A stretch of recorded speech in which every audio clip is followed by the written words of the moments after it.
오늘 한국 증시에서 이상한 일이 벌어졌습니다. 코스피는 5.12% 떨어졌습니다. 그런데 같은 날, 같은 나라의 코스닥은 2.44% 올랐습니다. 한쪽은 폭락이라고 하고 다른 쪽은 급등이라고 하는데 둘 다 오늘 하루에 같이 일어난 일입니다. 오늘은 이 이상한 하루가 왜 생겼는지, 그리고 이게 제 계좌에 대해 무엇을 알려주는지 말씀드리겠습니다. 먼저 오늘 숫자부터 정확히 보겠습니다. 코스피는 전 거래일보다 338포인트, 5.12% 내린 6257.45로 마감했습니다. 코스닥은 17.59포인트, 2.44% 오른 737.3으로 마감했습니다. 원달러 환율은 5.8원 오른 1429.8원입니다. 같은 시장, 같은 시간인데 방향이 정반대입니다. 오늘은 이걸 5단계로 풀어보겠습니다. 첫째, 코스피를 끌어내린 게 정확히 무엇인가? 둘째, 그러면 코스닥에서는 무슨 일이 있었나? 셋째, 왜 지수와 내 계좌가 다르게 움직이는가? 넷째, 지난 5거래일의 롤러코스터가 남긴 산수. 다섯째, 그래서 지금 무엇을 하고 무엇을 하지 말아야 하는가입니다. 오늘 말씀드리는 수치는 거래소 자료와 관련 보도 기준이며 집계 방식에 따라 다르게 표기될 수 있습니다. 첫째, 코스피를 끌어내린 건 무엇이었을까요? 시장 전체가 아니었습니다. 사실상 두 종목이었습니다. 삼성전자는 23,000원 내린 23만 9,500원으로 8.76% 떨어졌습니다. 스카이닉스는 15만 1,000원 내린 156만 7,000원으로 8.79% 떨어졌습니다. 코스피 전체가 5.12% 빠졌는데 이 두 종목은 그보다 훨씬 큰 폭으로 빠진 겁니다. 숫자로 보시면 더 분명합니다. 오늘 코스닥은 플러스 2.44%, 코스피는 마이너스 5.12%, 삼성전자는 마이너스 8.76%, SK하이닉스는 마이너스 8.79%입니다. 같은 날 하루 안에서 위아래로 11%포인트 넘게 벌어져 있습니다. 오늘 하루를 한 문장으로 말할 방법이 없는 이유가 여기 있습니다. 그러면 누가 팔았을까요? 수급을 보겠습니다. 외국인이 3조 8,708억 원을 순매도했습니다. 기관도 2조 6,600억 원을 순매도했습니다. 둘이 합쳐 6조 5천억 원 넘게 판 겁니다. 그런데 개인은 6조 4,338억 원을 순매수했습니다. 외국인과 기관이 던진 물량을 개인이 거의 그대로 받아낸 하루였습니다. 여기서 오늘의 핵심이 나옵니다. 외국인이 판 3조 8,708억 원 중에서 SK하이닉스가 1조 7,667억 원, 삼성전자가 9,455억 원입니다. 두 종목만 합쳐 2조 7,122억 원, 외국인 전체 순매도액의 약 70%입니다. 기관까지 합치면 이 두 종목에서만 4조 3,814억 원이 빠져나갔습니다. 오늘 시장이 판 건 한국 주식 전체가 아니라 반도체 두 종목이었습니다. 둘째 이야기로 넘어가겠습니다. 그러면 코스닥에서는 무슨 일이 있었을까요? 오늘 오전 10시 28분 한국거래소는 코스닥 시장의 매수 사이드카를 발동했습니다. 매수 사이드카는 선물 가격이 너무 빠르게 올랐을 때 프로그램 매수 주문의 효력을 5분 동안 멈추는 장치입니다. 발동 시점에 코스닥 150 선물은 6.41% 오른 상태였습니다. 올해 코스닥에서 나온 29번째 사이드카이고 매수 쪽으로는 16번째였습니다. 코스피가 5% 넘게 무너지는 동안 코스닥에는 매수를 멈춰 세워야 할 만큼 돈이 몰렸다는 뜻입니다. 업종별로 보면 더 선명합니다. 오늘 전기전자 업종은 7.6% 떨어졌고 섬유유류는 10.26% 떨어졌습니다. 반대로 건설은 1.74%, 오락문화는 0.79% 올랐습니다. 개별 종목에서도 삼성전기는 3.42%, 현대차는 1.29% 올랐습니다.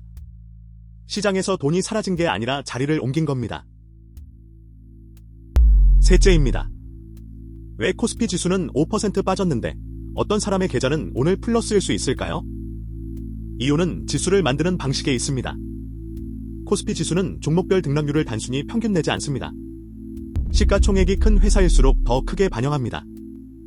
이걸 시가총액 가중 방식이라고 합니다. 오늘 삼성전자 시가총액은 1,400조 원대입니다. 그러니까 이 회사 하나가 8% 넘게 빠지면 다른 수백 개 종목이 조금씩 올라도 지수는 마이너스가 됩니다. 그래서 이런 일이 생깁니다. 지수는 마이너스 5.12%인데 반도체를 갖고 있지 않은 사람의 계좌는 오늘 플러스일 수 있습니다. 반대로 반도체만 갖고 있던 사람은 지수보다 훨씬 큰 마이너스를 봤을 겁니다. 지수는 시장을 요약한 하나의 숫자일 뿐, 제 계좌의 성적표가 아닙니다. 뉴스에서 폭락이라는 단어를 보고 내 계좌를 확인하기도 전에 마음이 무너지는 일이 자주 생기는데 그 둘은 같은 숫자가 아닙니다. 넷째로 넘어가겠습니다. 지난 5거래일이 어땠는지 순서대로 보겠습니다. 지난주에 코스피는 사흘 연속으로 큰 폭의 하락을 겪었습니다. 그러다 지난 금요일인 7월 30일 이래 1001.89포인트, 17.91%가 올라 6595.45로 마감했습니다.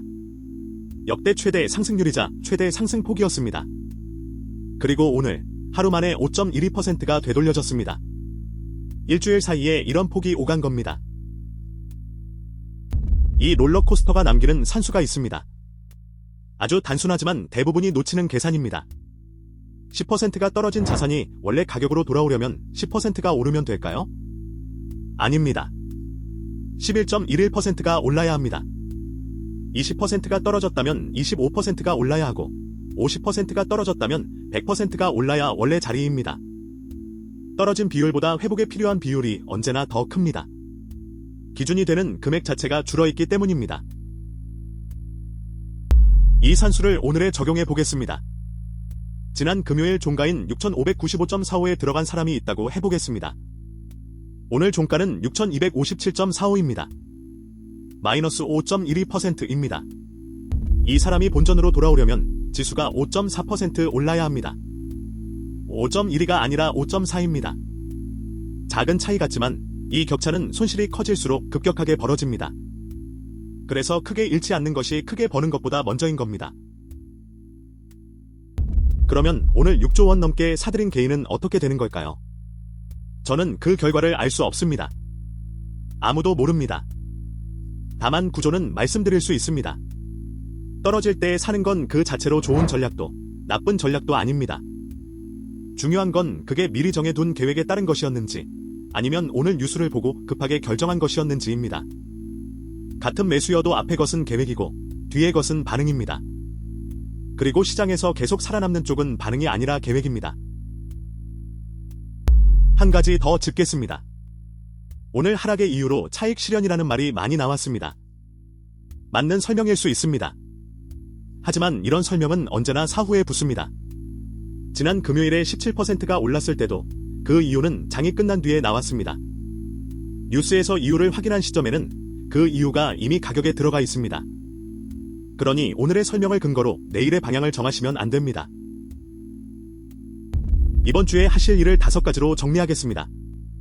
첫째, 오늘 지수 등락률이 아니라 내 계좌의 실제 등락률을 확인하세요. 둘째, 내 자산 중에 반도체 관련 비중이 몇 %인지 계산해보세요. 셋째, 한 종목이나 한 업종이 전체의 30%를 넘는다면 그건 분산이 아니라 집중입니다.